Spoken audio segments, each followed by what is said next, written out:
할렐루야. 네, 우리 옆에 분들과 인사하겠습니다. 참 잘 오셨습니다. 네, 인사는 웃으면서 하는 게 우리나라에서는 예의죠.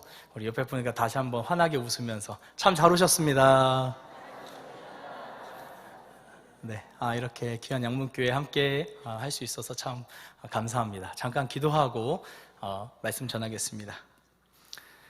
하나님께서 주신 것 하나님께 올려드립니다. 그것이 마땅함을 고백합니다. 하나님, 우리가 물질의 노예가 되지 않고 청지기가 되게 하여 주시고 주님께서 주시는 놀라운 그 축복을 우리가 누리며 또 가난하고 힘들고 연약한 자들에게 하나님의 그 물질의 축복이 흘러갈 수 있도록 주님께서 인도하여 주시옵소서. 주님, 이 시간 부족한 종 하나님의 말씀을 들고 섰습니다. 주님께서 이 입술을 통하여서 전하시는 하나님의 말씀이 양문교회 위에 큰 은혜가 있을 수 있도록 함께하여 주시옵소서. 예수님 이름으로 기도합니다. 아멘. 네, 안녕하세요. 저는 이진항 목사라고 합니다. 목사님, 여기서는 마스크를 벗어도 되나요? 쓰고 벗어도 되나요? 네, 벗으면 조금 더 나아요, 제가. 네, 아마 방송으로 보시는 분들도 아마 계실 거고요. 네, 실물이 조금 더 난 것 같습니다. 네, 만나서 반갑습니다. 이진항 목사고요. 저는 청년들을 이렇게 오랫동안 만나고 청년들과 함께 하나님의 말씀을 나누고 교제를 나눴었습니다. 이렇게 양문교회 청년부 헌신 예배 함께 할 수 있어서 참 감사합니다. 제 소개를 좀 간단히 할게요. 우리 청년 회장님께서 잠깐 해주셨지만 아마 저를 잘 모르실 거기 때문에 제가 소개를 잠깐 하겠습니다. 저는 딸 아이가 한 명 있고요. 아쉽지만 결혼을 했습니다. 가끔 가다가 물어보시는 분들이 예전에는 좀 계셨는데 요즘에는 안 계시더라고요. 딸 아이가 초등학교 2학년짜리 딸 아이 한 명 있고요. 행복한 가정 꾸려서 잘 살고 있고요. 저는 감리교 목사입니다. 서울에 있는 감리교 신학대학교에서 학부 신학을 전공을 했고, 그 다음에 미국으로 바로 이제 넘어갔습니다. 미국의 뉴저지의 드류 신학교라고 있어요. 거기서 이제 석사 공부를 했습니다. 석사 공부를 이제 마칠 즈음에 하나님께서 또 축복을 주셔서 캐나다 토론토 대학교에 그 설교학 과정의 박사 과정을 이렇게 합격을 했어요. 합격을 했는데 하나님께서 이런 음성을 주시더라고요. 거기가 아니라 한국으로 가서 하나님 나라를 우리 청년들과 함께 세우면 어떠겠니? 그런 음성을 주시더라고요. 정말 고민을 많이 했습니다. 그런데 아내와 한 3개월 정도 기도를 하면서 하나님의 음성이 너무 분명하다. 우리 한국에 돌아가서 청년들과 함께 한번 행복하게 사역을 해보자. 그렇게 이제 결단을 하고 한국으로 2015년 5월에 돌아왔습니다. 저는 하나님께서 한국으로 돌아가라고 하셨으니까 바로 저를 이제 찾는 교회 혹은 그래도 누군가가 저를 교회를 소개를 시켜줄 줄 알았어요. 저를 불러줄 줄 알았어요. 근데 1개월이 지나고 2개월이 지나고 3개월이 지나도록 아무 데서도 저를 찾아주지 않는 거예요. 이쯤 되면은요, 무슨 마음이 드냐면 내가 괜히 한국에 왔나? 그냥 미국에서 계속 그냥 공부를 하거나 또 캐나다 가서 어떻게든 박사를 했어야 되는 거 아닌가? 왜냐하면요, 저 한국에 돌아올 때 거기에 있던 많은 목사님들이랑 우리 같은 동료 우리 전도사님들이랑 너 미쳤다고 그렇게 했었거든요. 그 마음이 조금씩 생기는 거예요. 그런데 3개월이 좀 넘어갈 즈음에 인천에 있는 드림교회에서 청년부 전도사를 구한다는, 그때는 전도사였었거든요. 전도사를 구한다는 그런 공고를 보게 됐습니다. 기도하는 가운데 하나님께서 마음을 주셔서 이제 이력서를 써가지고 보냈습니다. 그리고 2015년부터 인천에 있는 그 드림교회에서 청년부 담당 전도사로 제가 이제 사역을 시작하게 됐습니다. 청년 공동체를 처음 갔어요. 처음 갔는데 한 30명 정도의 청년들이 있더라고요. 30명이면은 뭐 괜찮은 숫자 아니냐, 이렇게 말씀을 하실 수도 있어요.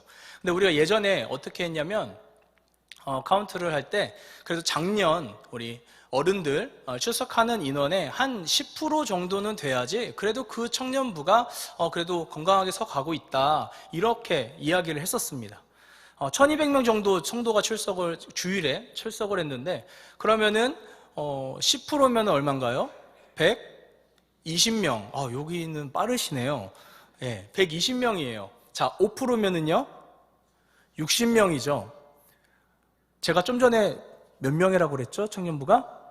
30명. 자, 그럼 2.5%. 1200명 되는 성도의 청년부가 2.5%. 30명이었습니다. 뭐, 괜찮았어요. 열심히 하면 되니까. 네, 괜찮았습니다. 근데 문제가 하나 있었습니다. 뭐냐면요, 청년들이 신앙 교육이 하나도 제대로 되어 있지 않은 거예요. 청년들이 교회 오기는 와요. 그리고 자기들끼리 행복하게 찬양하면서 재밌게 즐겁게 교제를 나눕니다. 그런데 성경 공부도 없고 제자 훈련은 받아보지도 않았고 큐티는 뭔지도 모르는 거예요. 제가 그래서 그 상황을 보고선 이거 이렇게 하다가는 안 되겠다. 왜냐하면 여러분 잘 아실 거예요. 취업을 하거나 그 다음에 결혼을 하게 되면은 이 청년들 어떻게 되겠습니까? 다 떨어져 나갈 거 아니에요. 그래서 제가 작심을 하고 우리 청년들에게 이렇게 이야기를 했습니다. 여러분, 우리가 당분간 좀 재미있게 즐기는 교제는 좀 우리가 사양합시다. 안 하겠습니다. 자, 우리 수련회 안 가겠습니다. 제가 이렇게 선포를 했습니다. 대신에 우리 사경회 합시다. 사경회.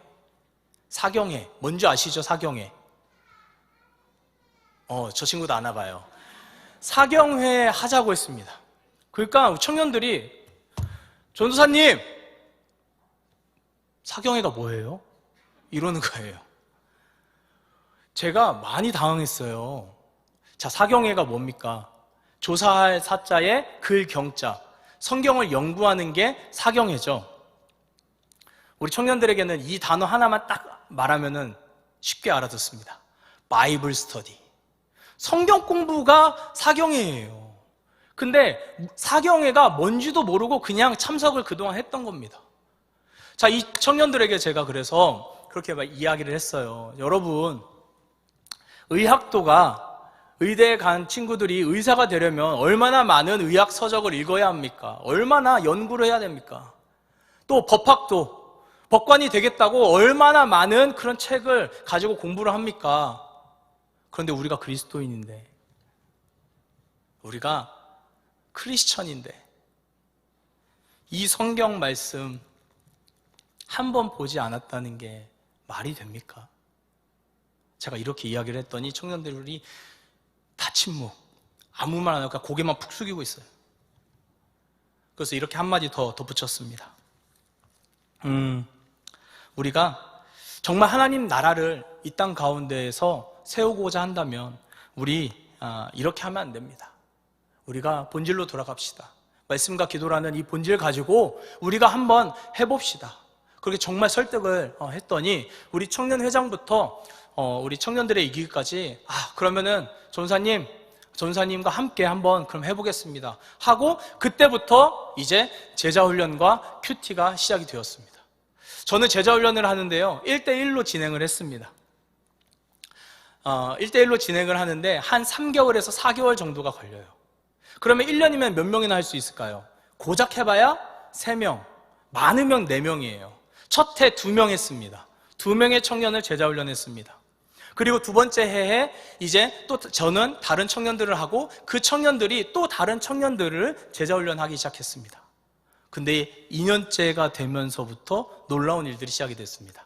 뭐냐면 제자훈련을 받은 청년이 자기가 은혜를 받으니까 다른 청년을 데리고 오는 거예요. 전우사님, 저 이 청년이랑 제자훈련 할게요. 해도 돼요? 하라고. 너무 잘했다고. 또 다른 청년이 다른 청년들을 또 데리고 오는 겁니다. 전사님, 저 이 청년이랑 할게요. 그렇게 되더니 3년째 될 때 우리 공동체에 한 50%가 넘는 거의 60% 되는 청년들이 제자 훈련을 하고 있었습니다. 어마어마한 거죠. 자, 그리고서 큐티. 이게 진짜 힘들었습니다. 여기는 큐티 많이 하실 거라고 생각을 합니다. 저는 큐티가 정말 중요하다고 생각을 하는데요. 큐티를 청년들에게 가르치는데 이 청년들이 큐티를 해봤어야죠. 성경만 보면 좋은 청년들인데 이 큐티를 안 해본 겁니다. 그렇다고 이 청년들한테 큐티를 가르치려면 제가 붙잡고 데리고서 계속 가르쳐야 되는데 바쁘잖아요. 우리 청년도 얼마나 바쁩니까?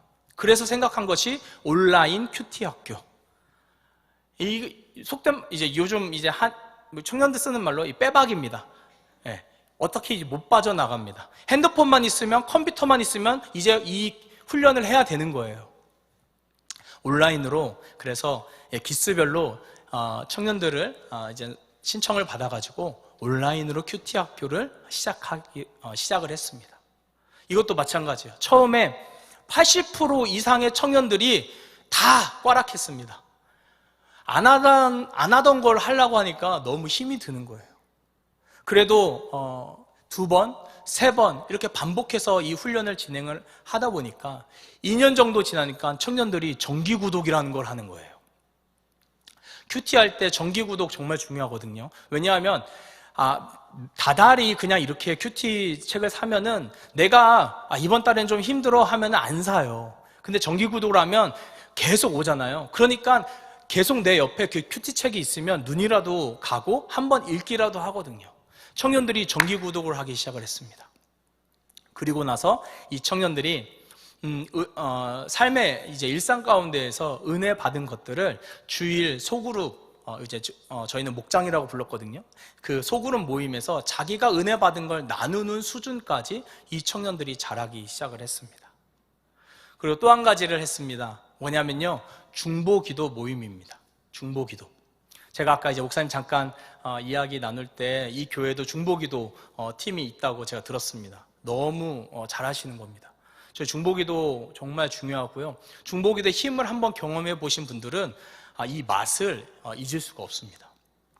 청년들에게 중보기도 모임을 했는데 어떻게 했냐면 금요일 저녁에 이 중보기도 모임을 가졌습니다. 왜냐하면 제가 섬기던 그 교회는요, 금요일 철야가 없었어요. 그래서 청년들이 사역도 안 하고 그다음에 교회 공간이 남는 시간이 딱 금요일 저녁 시간이었습니다. 그래서 청년들과 함께 격주로, 이사주로 중보기도 모임을 했습니다. 처음에 딱 모인다고 했을 때 몇 명이 왔을까요? 4명 왔습니다. 4명의 청년들과 그 다음에 청년 3명 이렇게 동그랗게 앉아가지고 기도 모임을 시작을 했습니다. 1년이 됐습니다. 8명 왔습니다. 늘지가 않아요. 정말 마음이 어렵더라고요. 그런데 계속 했습니다. 1년이 지나니까 이 청년들이 아마도 그 마음에 그런 마음이 있었던 것 같아요. 저 전도사님 인원이 안 오면은 아마 저거 이제 그만하겠지, 이런 마음이 좀 있었던 것 같아요. 나중에 얘기를 들어보니까. 그런데 계속 금요일 2번째, 4번째 주에 9시에는 이 중보기도움이 있었던 거예요. 1년 이상 계속 하니까 한두 명씩 청년들이 오기 시작을 하는 겁니다. 와가지고 기도를 하는데 그냥 기도하는 게 아닙니다. 9시부터 11시 반까지, 11시까지 거의 2시간 넘게 기도를 하는데요. 청년들이 자기들이 은혜를 받은 거예요. 오로지 기도에 집중할 수 있던 시간들이 일상에 없었는데 그 시간을 자기가 경험을 해보니까 기도가 이렇게 강력한 힘이 있구나. 이거 나 혼자 하면 안 되겠다. 다른 청년들에게 그 이야기를 한 거예요. 또 기도의 응답도 받습니다. 풀리지 않던 그 문제들이 기도하는 가운데 하나님께서 지혜를 주시고 또 그 문제의 해답을 주셔서 청년들이 많은 은혜를 받았습니다. 그러니까 욕심이 또 나더라고요. 이거 2-4주만 하면 안 되겠다. 근데 1-3주에는 이 금요일날 이 시간에 하는 게 아니라 제가 주일 이 시간에 했습니다. 목장 모임 끝나고 소그룹 모임 끝나고 청년들에게 우리 중보기도 합시다 해서 모였습니다. 한 60명 정도 모였던 것 같아요. 금요기도 모임은 한 3년 하니까 한 50명의 청년들이 이제 계속 지속적으로 왔고요. 주일 같은 경우에는 한 60명, 70명의 청년들이 이렇게 이제 모여가지고요, 동그랗게 앉아가지고 기도를 했습니다. 그러니까 매주 중보기도 모임이 있었던 겁니다. 이 정도 되면은 아마 이 청년부가 그러면은 인원이 얼마나 됐나 아마 궁금하실 수도 있을 것 같아요. 다른 교회는 궁금해 하시더라고요. 그래서 제가 처음에 몇 명이요? 30명으로 시작을 했잖아요. 나중에 한 이제 5년 정도, 제가 청년부 사역을 이제 5년을 하고 2년은 행정목사를 했는데요. 청년부 사역을 5년 할 때 이제 맨 마지막 연도에는 한 120명 정도가 청년부가 출석을 했습니다. 그런데 제가 늘 이야기합니다. 이거는 제가 잘해서도 아니고요, 우리 청년들이 잘해서도 아닙니다. 온전히 하나님의 은혜입니다. 왜냐하면요, 사람이 모이고 사람이 모이지 않고는 전적으로 하나님의 손에 달려 있더라고요. 근데 곰곰이 생각을 해봤습니다. 그래도 저도 이제 사람인데 좀 카운트를 해보고 싶잖아요. 이 청년들이 언제 이렇게 늘어났을까? 근데 곰곰이 제가 생각을 해서 분석을 해보니까 언제 늘어났냐면요, 중보기도 모임에 오는 숫자가 느는 만큼 청년들이 늘더라고요. 정말 신기했습니다. 청년들이 기도하는 만큼 공동체에 예배 드리러 오는, 그것도 생판 모르는 청년들이 찾아오는 거예요. 저희 전도, 죄송하지만 전도 안 했습니다. 할 시간도 없었고 정말 죄송하지만 그 청년들이 전도할 수 있는 그런 역량까지는 안 됐었어요. 기도하니까 하나님께서 그렇게 청년들을 보내주시더라고요. 제가 제 소개를 하면서 청년 사역의 이야기까지 이렇게 했습니다. 근데 이유가 있습니다. 제가 왜 이렇게 청년 이야기로 여러분들과 설교를 시작을 했냐면요, 여러분들께 간절한 부탁이 하나가 있어서 그렇습니다.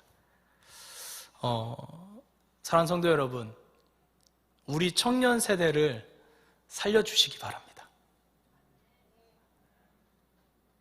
여러분, 이미 데드라인이 근데 지났어요. 데드라인이 지났습니다. 선교학에서 청년 복음화율, 지금 우리나라의 청년 복음화율을 3%도 잡지 않습니다. 2.5% 정도 잡습니다. 100명의 청년 중에 3명이 혹은 2명이 크리스천이거나 아니거나. 앞으로 20년 후에 교회가 여러분 어떻게 될까요? 여러분이 지금 이렇게 사랑하시는 이 교회 너무 아름답잖아요. 여러분들의 삶이 묻어 있고요, 여러분의 피와 여러분의 땀이 묻어 있는, 그리고 여러분들의 꿈과 소망이 심겨 있는 이 교회가 20년 후에, 그리고 50년 후에는 어떻게 될까요?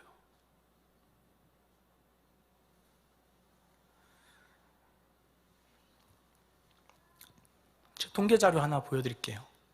통계청에서요, 이런 조사를 했습니다. 장래 인구 추계, 2020년부터 2070년까지의 인구 추계를 조사를 했습니다. 작년 12월 8일에 발표가 됐는데요. 여러분 놀라지 마세요. 지금부터는 팩트에 기반한 겁니다. 총 인구가요 줄어듭니다. 2070년이 되면 지금보다 약 1,500만 명, 현재 서울의 인구가 사라집니다. 인구 성장률 당연히 마이너스입니다. 그 다음 보시면요, 출생아 수 및 사망자 수, 충격적이실 겁니다. 주요 연령 계층별 인구 구성비, 이거 보시면은요, 2070년이 되면요, 노인 인구가 15세에서 64세 인구보다 더 많아집니다. 한번 보세요. 그 다음 생산 연령이라는 게 있습니다. 생산 연령 한번 보시고요. 고령 인구, 그래프 색깔만 보셔도 됩니다. 그 다음 중위 연령이라는 게 있습니다. 0세부터 이제 노인까지 쭉 해놓고 평균 나이를 따지는 겁니다. 2020년과 2070년을 비교하면 19살이 높아집니다. 중간 연령대가. 자, 노년 부양비. 이거 엄청 심각한데요. 2020년 100명이 22명을 부양합니다. 100명이 22명을 부양합니다. 2070년에는 100명이 101명을 부양해야 됩니다. 그러니까 나 혼자 다른 사람을 먹여 살려야 한다는 겁니다. 그리고 마지막으로 인구 피라미드. 사실은 제가 이 자료를 보기 위해서 이 통계청 자료를 가지고 왔습니다. 여러분들이 보시는 가운데가 2020년, 그 다음에 여러분들이 보실 때 지금 빨간색 박스로 되어 있는 게 2070년입니다. 지금은 아직은 괜찮습니다. 아직은 사실 인구 피라미드 모양은 괜찮아요. 그런데 2070년이 되면 역삼각형 모형의 슈퍼 초고령 사회가 된다는 전망입니다. 이거는 제가 그냥 하는 이야기가 아니고 우리나라 통계청에서 발표한 자료입니다. 자, 그럼 이제 저를 보시죠.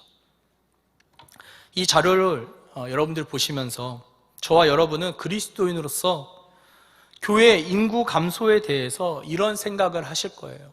우리는 이제 그리스도인이니까 인구가 줄어드니까 교회에 사람이 없는 거 당연하겠네. 또 청년 다음 세대 인구 줄어드니까 당연히 교회에 젊은이가 없는 게 맞겠네. 이렇게 생각하실 수 있습니다. 그러나 여러분, 교인 수가 줄어드는 게 지금 문제가 아니고요. 어떤 게 문제냐면요, 비율과 인식의 문제입니다. 비율과 인식의 문제래요. 비율의 문제라는 것은 인구 대비 기독교 인구가 얼마나 되냐는 거예요. 인구 대비 기독교 인구가 몇 퍼센트나 되냐는 겁니다. 자, 인식의 문제는요, 자, 지금 기독교인이 얼마나 사회로부터 호감을 받고 있는가, 이 문제를 이야기하는 겁니다. 인구가 줄어드는 거, 이거는 자연적인 겁니다. 우리가 어떻게 할 수가 없어요. 물리적으로 그렇게 될 수밖에 없습니다. 그런데 비율과 인식의 문제는 전혀 다르다라는 겁니다. 한국갤럽에서요, 2021년 5월 18일에 한국인의 종교에 대한 조사를 발표했습니다. 한번 이 표 보실까요? 종교 분포를 보시면은요, 1984년부터 2021년까지의 종교 분포입니다. 잘 안 보이실 거예요. 그런데 두 번째 빗살무늬로 되어 있는, 여러분 보실 때 옅은 파란색 부분이 기독교입니다. 자, 기독교의 경우 1984년에 17%에서 조금씩 늘다가 2014년에 21%까지 올랐습니다. 여기가 정점이에요. 기독교 인구가 제일 많았을 때가 2014년 21%입니다. 2021년 17%까지 감소했습니다. 2014년 21%에서 2021년 17%까지 감소했어요. 여러분이 생각하실 때 저 정도면 선방한 거 아니냐, 이렇게 생각하실 수도 있어요. 그런데 이걸 보세요. 인식의 문제가 과연 어떤 파장을 몰고 올 것인가. 다음 자료 보여주실까요? 자, 비종교인의 호감 종교. 그러니까 예수를 믿지 않는 사람들, 종교가 없는 사람들이 불교, 개신교, 천주교 대답을 했습니다. 개신교 6%입니다. 6%. 더 큰 문제는 호감 가는 종교가 없다. 무종교인의 비율이요, 지금 기하급수적으로 늘고 있습니다. 무신론자들이 늘어가고 있는 겁니다. 목사로서 이제 모든 종교에 관심이 없는 비율이 높아지는 것도 문제지만, 진짜 문제는 이 개신교라는 종교의 호감도가 계속 낮아지고 있다는 겁니다. 마지막 자료 제가 보여드릴게요. 이 자료는요, 뭐냐면요, 청년 세대가 지금 교회에 관심이 없다라는 그 자료입니다. 무신론 청년들이 늘어가고 있어요. 그 다음 자료요. 자, 이게 뭐냐면요, 코로나를 겪으면서 2020년 1월과 2021년 1년 차이로 교회에 대한 신뢰도를 조사를 한 겁니다. 2020년 1월에 기독교 윤리 실천이라는 곳에서 자료로 조사를 했는데 신뢰하지 않는다가 64%였어요. 이것도 높은 수치잖아요. 그런데 작년 1월, 2021년 1월에 목회데이터 연구소에서 자료를 조사한 걸 보니까 12%가 증가한 70 몇 %요? 6%가 교회를 신뢰하지 않는다. 10명 중 8명은 교회를 신뢰하지 않는다라는 겁니다. 네, 이제 저를 봐주시죠.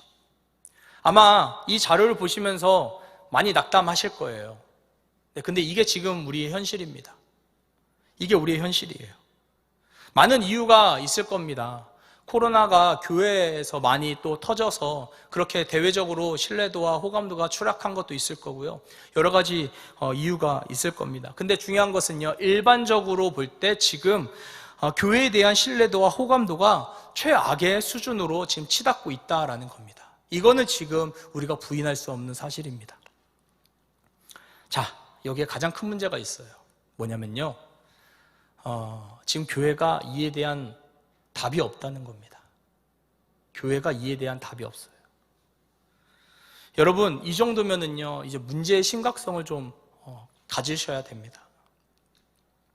그러니까 지금 여러분 이 자리에 있는 오늘 이제 청년들이 나와서 특송도 해주셨고 너무 감사한데요. 지금 이 자리에 나와 있는 저 청년들이 얼마나 힘든 상황 가운데서 예배를 드리고 신앙생활을 하고 있는지 여러분들이 아셔야 된다라는 거예요. 여러분, 이렇게 청년 헌신 예배하는 교회가 요즘에 어디에 있습니까? 솔직히 제가 처음에 목사님께 전화를 받고서 너무 기뻤습니다. 청년 헌신 예배? 아직도 이렇게 헌신 예배를 드리는 청년들이 있구나. 제가 너무 감사했고 너무 기쁜 마음으로 달려왔습니다. 청년사역 10년 넘게 하면서요, 제가 많이 듣는 이야기, 최근에 또 우리 사역자들 만나면서 많이 듣는 이야기가 교회에 청년이 없다는 거, 다음 세대가 사라지고 있다는 겁니다. 너무 아우성이에요. 양문교회는 모르겠습니다. 그런데요, 웬만한 중소형 교회에 지금 다음 세대는 완전 전멸입니다. 교학교가 사라지고 있습니다. 청년부는 말을 할 필요도 없고요. 특히 코로나 기간 동안에 교회는요, 청년들을 포함해서 다음 세대가 너무 쪼그라들었습니다. 자, 여기서 그럼 중요한 질문 한 가지 해야 되겠죠. 이렇게 청년들이 교회에서 떠나고 다음 세대가 사라지는 것이 정말 코로나 때문만일까? 코로나 때문만일까? 죄송하지만 아니라는 거예요. 아닙니다. 지금까지 교회가 청년들을 너무 방치했습니다. 너무 투자를 안 했습니다.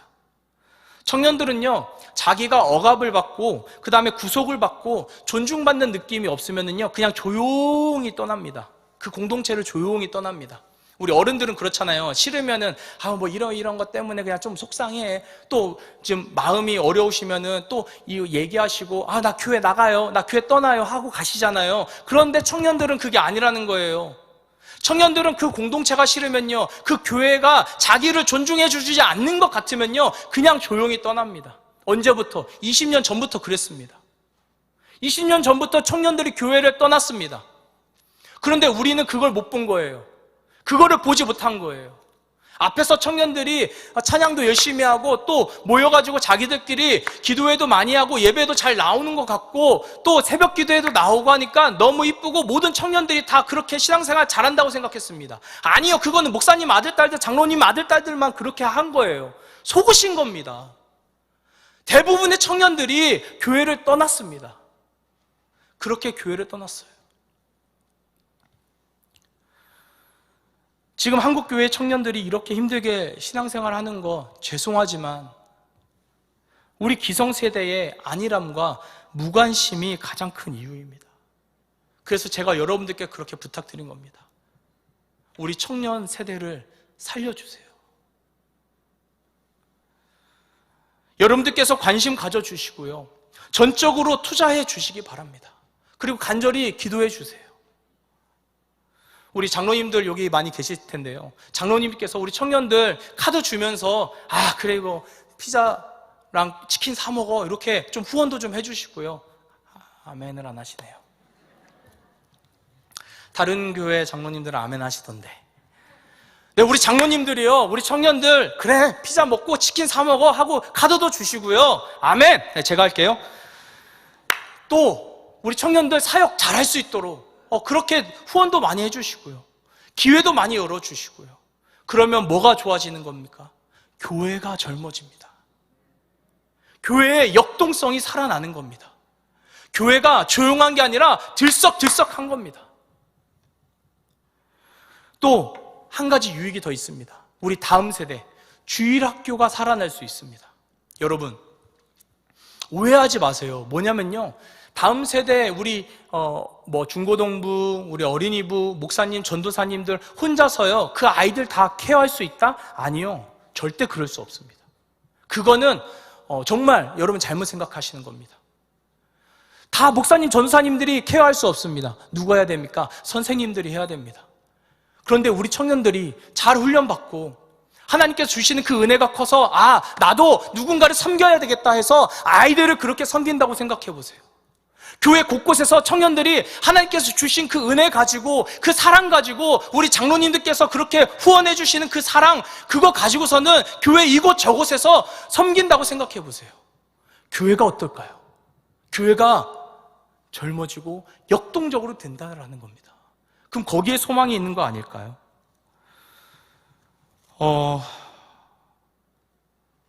아이들을 품고 기도하는 교사들, 우리 청년들이 좀 그렇게 할 수 있도록 도와주시기 바랍니다.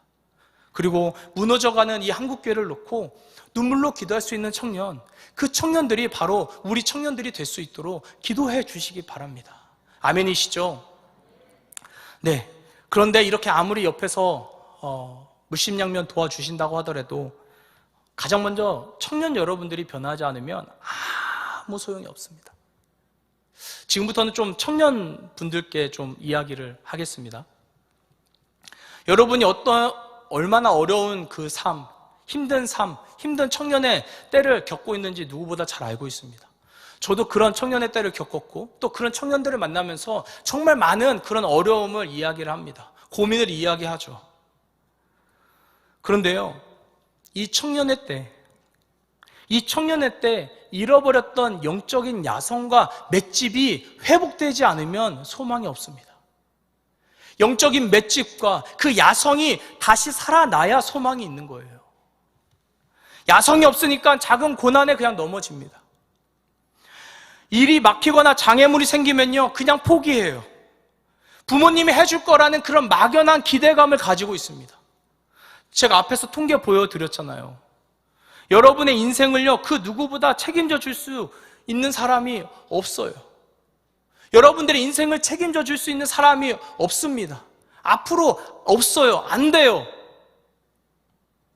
이건 사회적인 문제뿐만이 아니라 영적인 문제입니다. 여러분에게 닥쳐올 고난과 어려움에 대해서 이렇게 무감각하게 있으면은요, 죄송한 얘기지만 우리 인생이 정말 비참해질 겁니다. 고난 가운데서 아무도 여러분들 건져주지 않는다니까요. 여러분이 지금 회복되지 않으면, 일어서지 않으면 여러분에게 임하시는 그 하나님의 음성을 우리가 들을 수가 없습니다. 하나님 말씀이 안 들려요. 길을 잃어버립니다. 그러다가 사탄이 여러분들을 우는 사자와 같이 지금 지켜보고 있는데 거기에 그냥 넘어가는 겁니다. 미혹당하는 거죠. 이렇게 무감각하게 있다가는 사탄에게 잡혀 먹힙니다. 지금 우리의 영성을 회복해야 돼요. 여러분이 하나님께로 돌아가야 합니다. 이 시대의 교회와 청년들을 바라보면서요, 말씀을 묵상하는데 그 호세아 선지자 시대의 북이스라엘의 모습을 보는 것 같습니다. 말씀 좀 같이 읽을게요. 호세아 6장 1절로 3절. 우리 다 같이 한 목소리로 읽습니다. 시작. 오라 우리가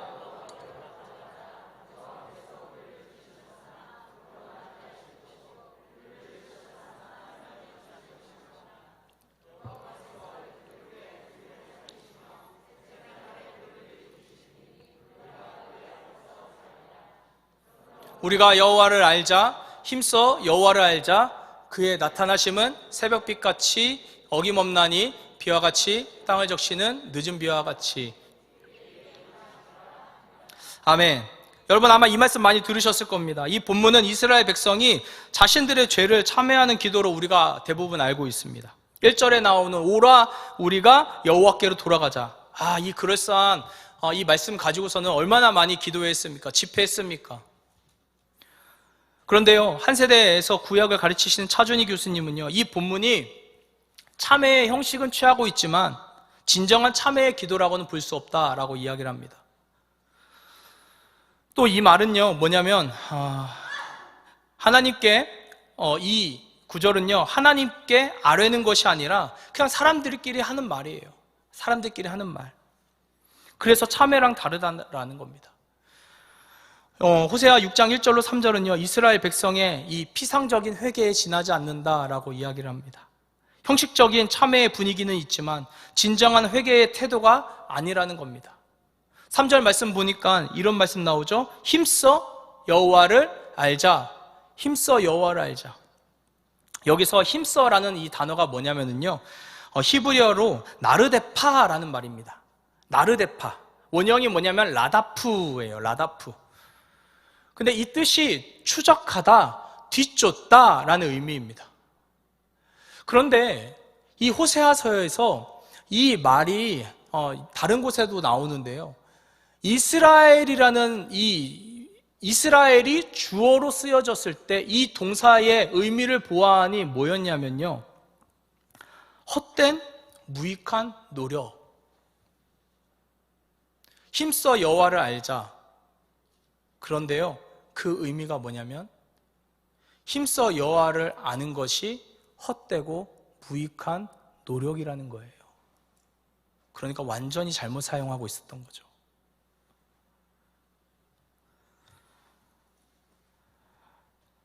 호세아 6장 1절로 3절의 참회에 대한 하나님의 반응 보실래요? 4절의 말씀인데요, 제가 공동번역으로 읽어드릴게요. 그러나 에브라임아, 너를 어떻게 하면 좋겠느냐? 유다야, 너를 어떻게 하면 좋겠느냐? 너희 사랑은 아침 안개 같구나. 덧없이 사라지는 이슬 같구나. 이거 그냥 띄워놔 주세요. 너를 어떻게 하면 좋겠니? 이게 막 좋아서 이뻐가지고 너를 어떻게 하면 좋아 이거예요? 아니면 너를 어떻게 하면 좋겠니? 첫 번째 겁니까? 두 번째 겁니까? 두 번째 거예요. 하나님이 깊은 탄식을 하시는 겁니다. 오라, 우리가 여호와께로 돌아가자. 힘써 여호와를 알자. 우리는 이렇게 정말 진취적이고 하나님의 말씀인 줄 알았습니다. 그런데 돌아보니까 그게 아니라는 거예요. 힘써 여호와를 알자. 그런데 무익한 노력이라는 겁니다. 아무 의미가 없는 거라는 거예요. 사랑하는 여러분, 지금 문제가 뭐냐면요, 이스라엘 민족은 언제든지 하나님께 돌아가기만 하면 하나님이 용서해 주시고 받아주실 거라고 착각을 했던 겁니다. 언제라도 하나님께서 무조건 만나 주실 것이고 확신하고 있는 이 이스라엘 백성을 향해서 하나님은 내가 도대체 너에게 어떻게 해야 한단 말인가?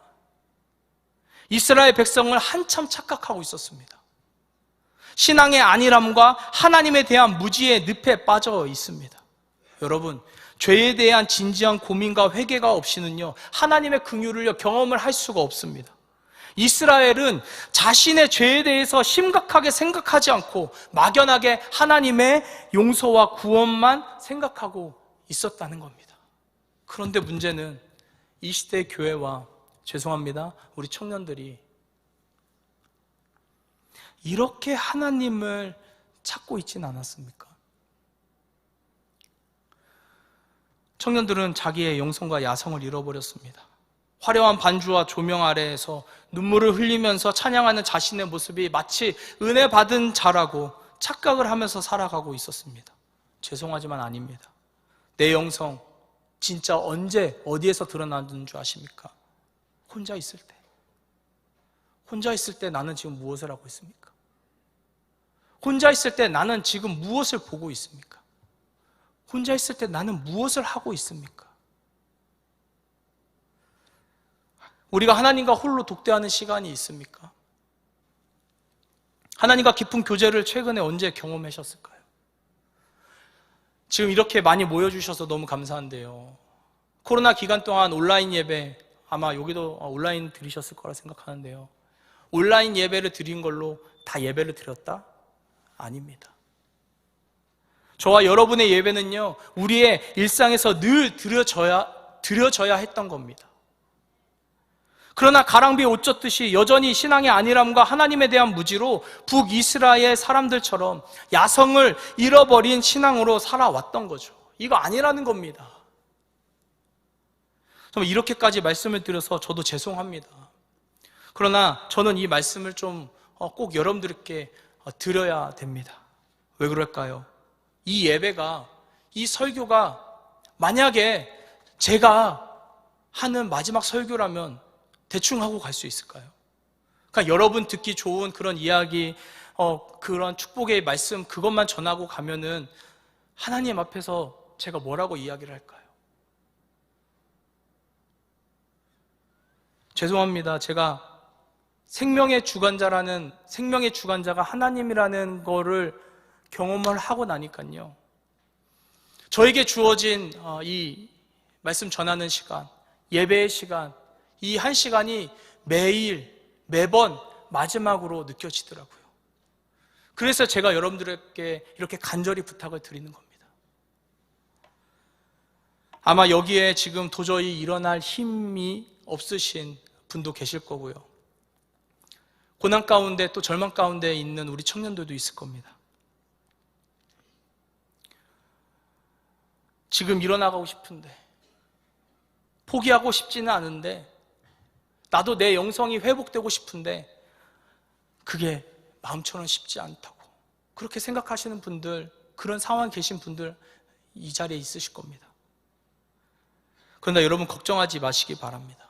왜냐하면요, 여러분 주위에 이렇게 좋은 목사님들, 그리고 좋은 장로님들과 성도님들, 그리고 귀한 청년들이 있기 때문에 그렇습니다. 이게 왜 중요할까요? 기도의 공동체이기 때문에 그렇습니다. 여러분들이 함께 마음을 모아서 기도할 수 있는 분들이 바로 이곳에 있기 때문에 그렇습니다. 아멘이시죠? 여러분들이 힘이 들 때 손을 좀 내밀어 주세요. 힘들고 지쳐 보이는 분들이 계시다면 좀 손을 내어주세요. 그리고 정말 여러분들이 힘드시다면 말씀을 하세요. 그래야지 여러분들의 어려움과 고통을 알 수 있는 거예요. 그렇게 이 공동체에서 그러한 것들이 계속 일어난다면 여러분들 다시금 일어날 수가 있습니다. 우리 공동체가 더 끈끈하게, 지금도 너무 좋지만 더 끈끈하게 하나님께서 맺어주실 겁니다. 아멘이시죠? 네, 그리고 우리 주님의 음성을 들으시면 됩니다. 어떤 음성이냐면요, 여러분 죽은 나사로 이야기 아시죠? 네, 요한복음에 보면 나사로가 죽었잖아요. 이미 시체가 썩어서 냄새가 나던 사람입니다. 예수님께서 나사로가 죽었다는 소식을 듣고서는요, 바로 이 베다니로 가지 않으세요. 근데 예수님께서 나사로와 마르다와 마리아를 얼마나 사랑하셨어요. 그런데 그곳에서 이틀이나 더 계셨다가 베다니로 가십니다. 왜 그랬을까? 자, 요한복음 11장 4절 말씀 한번 같이 읽어보겠습니다. 시작. 예수께서 들으시고 이르시되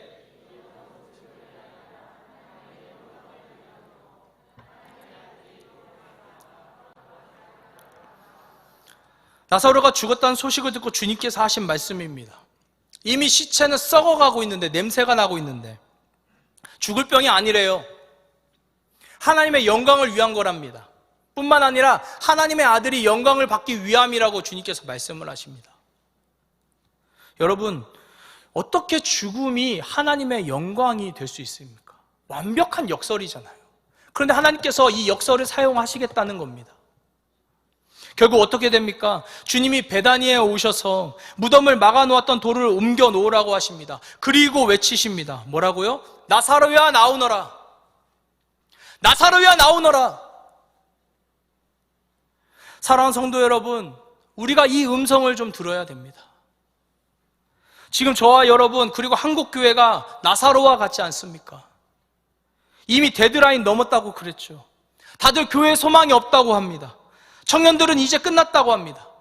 그런데 여러분, 예수님께서 만약 영적으로 죽어있는 이 한국교회와 저와 여러분과 우리 청년 세대를 보시면서 너희 죽은 것이 아니야, 너희는 죽었다고 생각하는데, 냄새가 난다고 생각하는데 너희 죽은 거 아니야,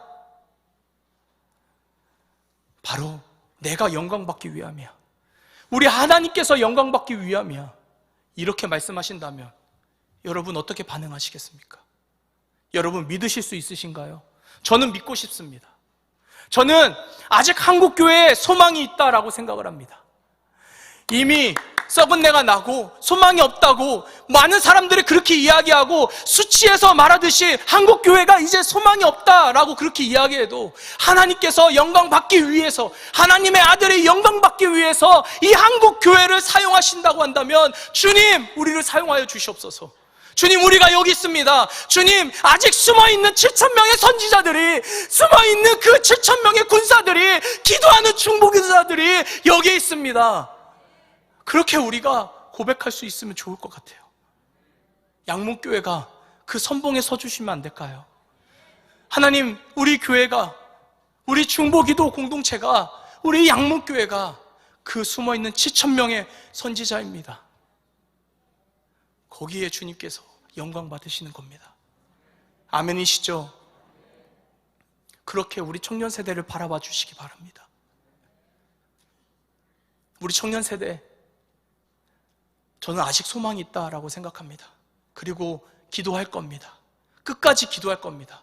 왜냐하면요, 저 청년들이 죽으면 그때가 종말입니다. 그때가 끝나는 거예요. 바라기는 오늘 이 예배를 통해서요, 오늘 이 청년 헌신 예배를 통해서 양문교회에서 좋은 소식들이 많이 들리길 소망합니다. 아, 청년부가 다시 힘을 얻었대. 아, 청년부가 다시 회복이 돼서 정말 코로나 그 기간 동안 움츠려 있던 청년부가 다시 날개를 펴서 이곳에 수많은 청년들이 와서 함께 하나님의 나라를 위해서 기도하고 하나님의 영광을 위해서 그렇게 결단하고 결심하는 그런 청년들이 이곳 가운데에 넘쳐나길 소망합니다. 아멘이시죠? 여러분도 그럼 약속 한 가지 해주시기 바랍니다. 우리 청년들 위해서 끝까지 기도해 주시기 바랍니다. 아멘이시죠? 아멘이시죠? 네, 그러면 소망이 있습니다. 오늘 이 시간 저는 돌아가지만 그러나 우리 양문교회를 통하여서 놀라운 하나님의 은혜가 우리 목사님부터 우리 장로님 그리고 권사님 또 우리 청년부 우리 다음 세대 아이들에 이르기까지 놀라운 회복의 역사. 그래서 주님께서 나사로야 나오너라 하실 때 그 나사로가 살아나왔던 것처럼 우리 모두가 다시금 살아서 저 문을 뚫고 세상을 향해서 전진하는 그런 저와 여러분 되길 간절히 소망합니다.